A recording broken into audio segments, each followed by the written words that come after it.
And we are live. Welcome to Winning Mood. Short, sharp, strongest SuperCoach and punting advice for the week ahead. I'm Jacob Winn from the TryPod, where we've had 7 straight years of winning tips and counting. And he is Tim Moodie, the 2021 Australian SuperCoach champion.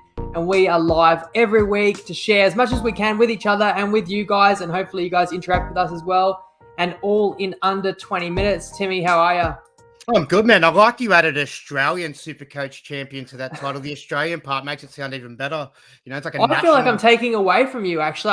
I didn't mean to say that because you are the SuperCoach champion of the world. Let's not get it twisted. The world, the yeah. NRL. New Zealanders play it. Yeah, that's right. Yeah, exactly. And it's the number one NRL or rugby league competition in the world. Yep. And how many people would have been in it? Over 100,000? Oh, there was 140,000 by the end of it last year. I think, maybe a good 80,000 of them are probably legitimate sides, and then the rest of them might be sort of a few bodgy sides that come in towards the end of SuperCoach. But that's a story for another time. But who's counting? Now, mate, the first thing I want to ask you is a bit of advice for people that might be having a tough season. We can't all win it, and we can't all be in the running to win it. And I feel like at the start of the season, we're all upbeat. I know I was excited, enthusiastic, especially when your team's going well. But when your team's struggling, you sort of go, oh, what's the point? Why do I bother? But you've played for years, so I'm guessing you've had bad starts before. What's your advice to keep people keen and interested? Yeah, look, I've had bad starts before. There was one year I sort of was struggling, ended up making it into the top 1,000. I think it was like 780th or something like that, which was a massive achievement for me. I was really proud of that, and I just stuck with it after having probably a similar year to how I've started this year. So I'm still ranked 20,000th, which is, to me, that's a nightmare. I pride myself in being very good at this. And obviously I won it last year, so I've got a lot of pressure on myself, which is self-imposed. And look, I've made a lot of mistakes. I've addressed what those mistakes are. I've tried to correct a lot of those things. For people that are struggling, I get it, because it definitely doesn't feel as good when people are on the social medias or you're talking to your mates at work and you get, you don't have the bragging rights. It does suck. So SuperCoach is one of those things you've got to ride the roller coaster with it. I like to think of SuperCoach as a marathon. So it doesn't matter like where you are right now. It matters where you finish at the end. Secondly, I also try to apply for the punters out there, and this is a punting page, a poker strategy. So at a tournament, you know what I mean? You've got a chip and a chair. We've got our chips. We might not have many at the moment. We can build them up. And those people that have got big ones at the moment and got big scores can easily, make plenty of mistakes along the way. So it's more about just trying to minimize the mistakes we make along the way. Like I've made plenty so far. I love that analogy. So what your 20,000th or so, do you have a goal? Like if you could still finish top 1,000, would that be, or is that starting to get out of reach? And I'm no. 90,000. So what do you think I should be aiming to try and get in my first season? Look, aim for the star, shoot for the sky or something like that. Look, I still want to aim for first. You know what I mean? It's a bigger challenge for me than last year. This time last year, I think I was in about 500th place. So it was smooth sailing. I probably would have been in a much better position had I captained the person I was going to stick with all week, but I made a rash decision. We'll talk about that later. Look, there's plenty of weeks to go. The guy in first, for instance, if I over the next 4 weeks score better than him, I'm pretty much around it. You know what I mean? So look, you just got to realize it's a long game. Forget about what's happened. Keep your chin up and look for ways to get ahead. That's it. So 1 week at a time. So let's talk a little bit about round 4. So what were your big moves and how did it all pan out? So my moves last week, I brought in Harry Grant for Reed Marnie, and I brought in Cam Munster, got rid of Luke Keary. Cam Munster had a bit of a shocker compared to all the rest of the Storm boys. Didn't really have to do much, but look, I'm still happy with what I see from Cam Munster. I think he's going to have a great year. He'll average well. I think Dylan Brown looks like great competition for him as well. I think we might have a little bit missed the boat on him. You could probably still jump on him if you want, but that's something I'm going to discuss a little bit later as well with you as a bit of a strategy chat. And they were my moves. My biggest problem was that I was planning to captain Pappenhausen. I had it on him all week with any thought to change it, except for the fact I thought, oh, look, better start making sure I leave no stone unturned. Let's look at the weather. So I've looked at the weather. I don't read a weather report very well. I just look at the emojis. It said there was going to be cloud and rain in the picture. Someone pointed out to me that, there was bugger all millimeters of rain, so I don't need to learn to read it. So that stuffed me, but you learn from your mistakes. So I'm now learning. I'm focusing a lot on weather reporting and how to read a weather map. So let's see how I go throughout the year. Other than that, yeah, man, look, not a great week. 1,220 I scored. Moved up a little bit. I think it was about 2,200th and 22,000th. Now I'm 20,000th. So just a little jump for me. I'm putting your team up on the screen as we speak. So who was your captain last week instead then? Was it Teddy? I captained Teddy, yeah. I had a feeling that he might be the better option than if Pappenhausen was going to be stuck in the rain. But then come Sunday, I looked at, whenever Pappenhausen played, it might have been Saturday, I think. And it was clear as up there. So that was painful. I knew it was going to be big too. So that was a field day. terrible watch. Yeah, you're still glad you have him in your side, Pappy, because he's looking absolutely insatiable. And of course, he had 4 tries on Sunday, and he just looks like the player that was tearing the NRL apart early last season. Now we look ahead to round 5, mate. So we'll play as we do every week. We'll play squad game, red light, green light. And I'd like to hear who your eye is on in terms of who you're looking to pick up ahead of round 5 and also who you might be wanting to dump off. Okay, so first of all, I'm very convinced I'll be getting rid of Amone from the Dragons. He's been dropped. He's on the bench. He scored -1 last week, which is a bit awful. He's about to be losing money, which we don't want as well. So I'm going to sell him for Cooler at bottom price, who's going to make some money. I'm probably not going to play Cooler this week because I have read the weather map a little bit closer, and there's a lot of millimeters at that Newcastle game. So I don't think it's going to be suited for his conditions. I might look for, playing a forward like Max King or something instead of him as one of my reserves. I think I'm only going to make those trades this week. I'm not going to panic too much and try and chase, and make too many wildish moves. But there's plenty of people that we can discuss on the must pick up, must disregard segment we've got coming up after that. There is a lot of people that you can buy at the moment. There's so many options, which is great for SuperCoach. It makes the competition so much more vast. Whereas I felt last year it was everyone just got this guy, and occasionally you either went this guy or that guy.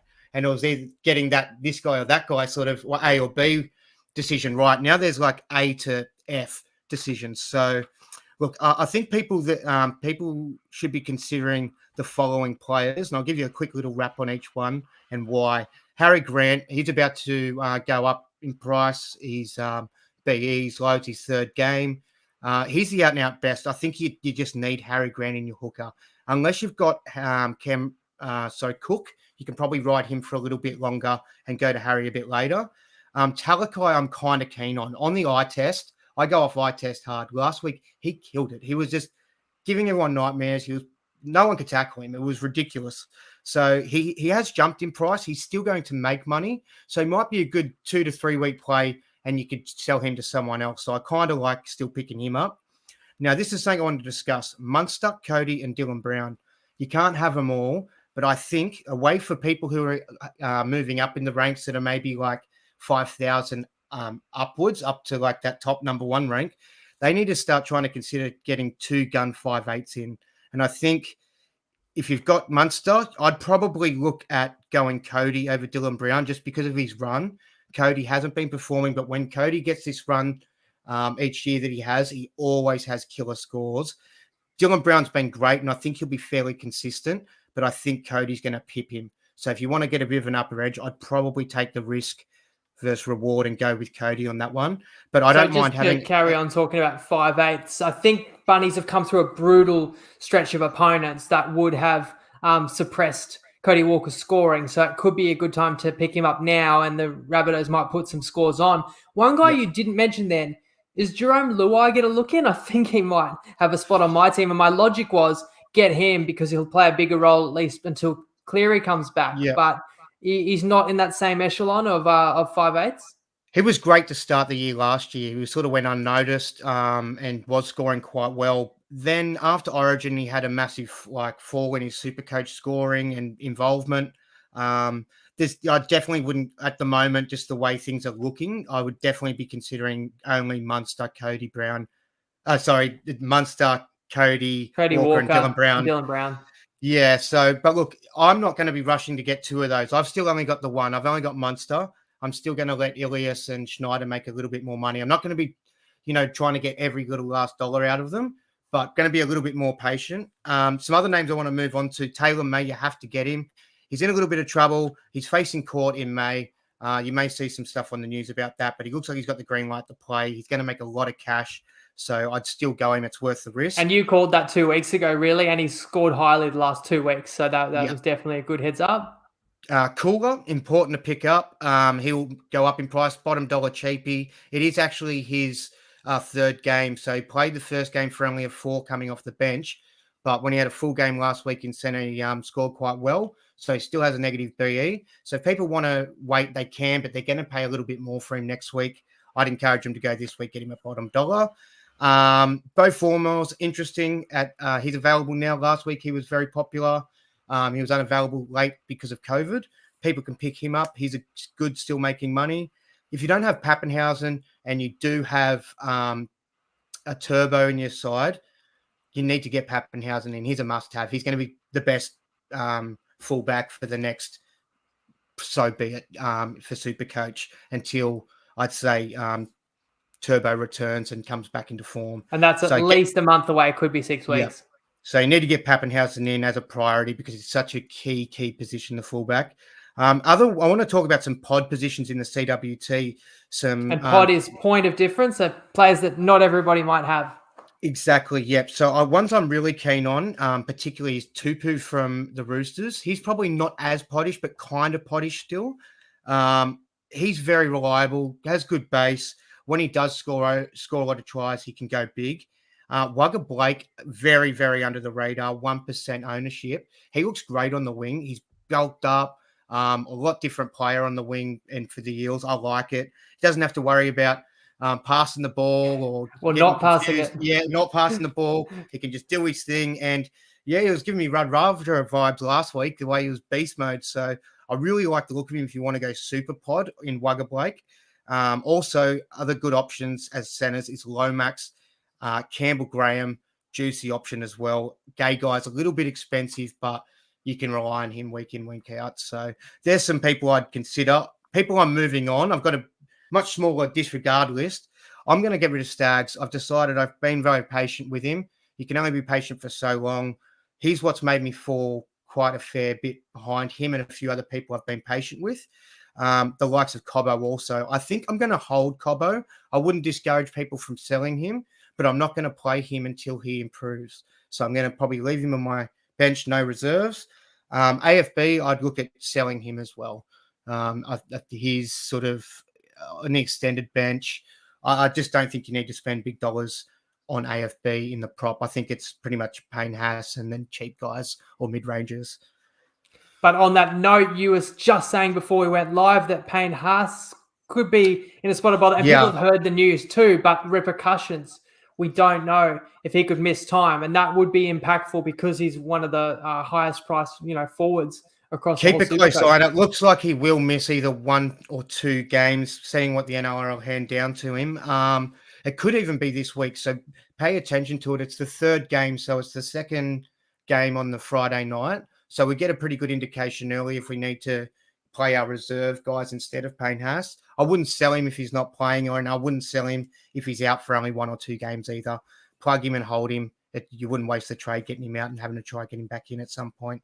Another person I do want to mention is Cleary. So now if you're someone like myself, ranked 20,000th or ranked 80,000th, like our boy over here, Jacob, look, you can do something drastic. I would say this is for the punters. You could go early on Cleary. He's going to lose some money, so you can pick him up cheaper in a couple of weeks, which is also beneficial. But he's got the Dogs this week. He could have a blinder. I could see him scoring, a 100 to 150. But then again, there's a lot of high risk. he hasn't involved as much. He missed quite a few tackles as well with that shoulder. So I'm a little bit concerned that he's a little bit cautious. He might not hit the ground running as much as I thought he would. But if you wanted to take a massive punt, you could end up trying to find a way to get Cleary into your side this week and try and beat people who go on it early. I'm going to be patient and not do it. I'm not going to freak out and start doing anything too drastic myself. Playing the long game, being patient, and hoping to call back.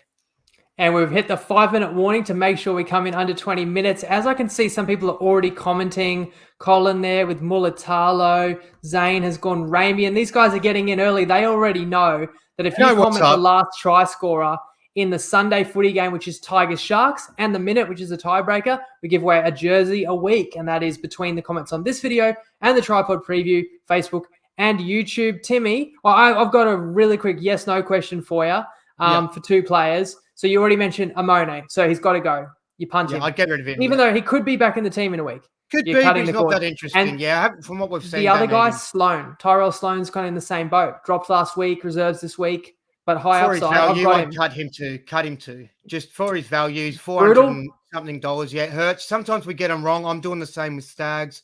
You just got to sort of, it might work out later on, but you got to play what you see. You can only be patient for so long.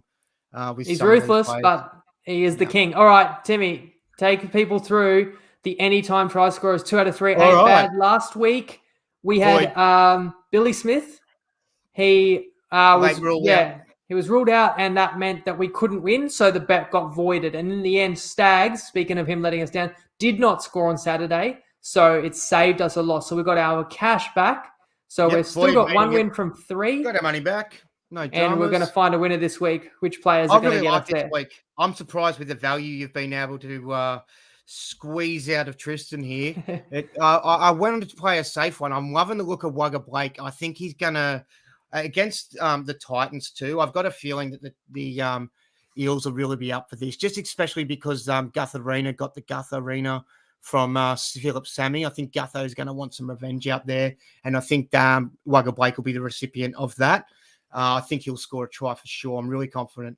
I love Walsh. I just had a massive feeling about him all week. He was my first pick actually, so I'm really glad you went with that one. And you've gone with Kotrick, bit against the grain, against the Storm there. But and that's the hard part. It's a quality defense, but it is a daytime game. It is out in Wagga, and we do, as we kind of lead into our a little bit of punting discussion, we have gone the Raiders with the first half start. So we think the Raiders can keep it closer than maybe some people expect. I don't think the Storm will get as easy a training run as they did last week against the Dogs. And I really like line? So plus 6.5. So the line for the full game is plus 12.5, plus 13.5. But basically take half of the full game line. But I like that as a way to bet an underdog even better, because we are seeing sometimes when fatigue really sets in and momentum as well, that a game can be pretty close for 50, 60, even 70 minutes, and it can blow out. The Storm are very capable of that. So you just play the Raiders in the first half. Now, they've had some slow starts recently, but maybe that's where they put a little bit more focus on starting strong. And we've also played the Warriors this week in the first half against the Cowboys too, but that's a fascinating game Friday. It could go either way, but we side with the Warriors. And I think the difference in the game, as well as Sean Johnson, who seemed to add something coming back to the team, adding a bit of leadership and then some classy touches, is Walsh. And I love how active, how involved he's getting, how often he's touching the footy. And you can't go wrong with Blake. To me, the key is it's not even necessarily how well a winger is playing. It's what backline are they on the end of. And this Eels team is a well-oiled machine at the moment. So if we go into Saturday night, we've got 275. We just need Blake to score. We're going to be in an outstanding position. Yeah, so that's pretty much it. Just to get us in under the minute, did I have any other punting? Another ugly duckling we are betting on, which I'll let people know as well, is we're taking the West Tigers with the big start on Sunday. We've got a couple of massive favourites. We've got Sharkies and Sharkies and Panthers, both nearly 20-point favourites, but we're actually going to take the Tigers. We think they can keep it a bit closer and a bit tighter. Timmy, 15 seconds. Bring us home. All right. Well, I like where your head's at. Everyone who's doing well, keep up the good work. Enjoy it. Don't gloat too much. No one likes a gloater. Be humble about it. If you're not doing so well, keep your chin up and, as I said, it is a marathon. You'll keep on running. It's the only way to get to the end. We hope we've put you kept in a winning mood.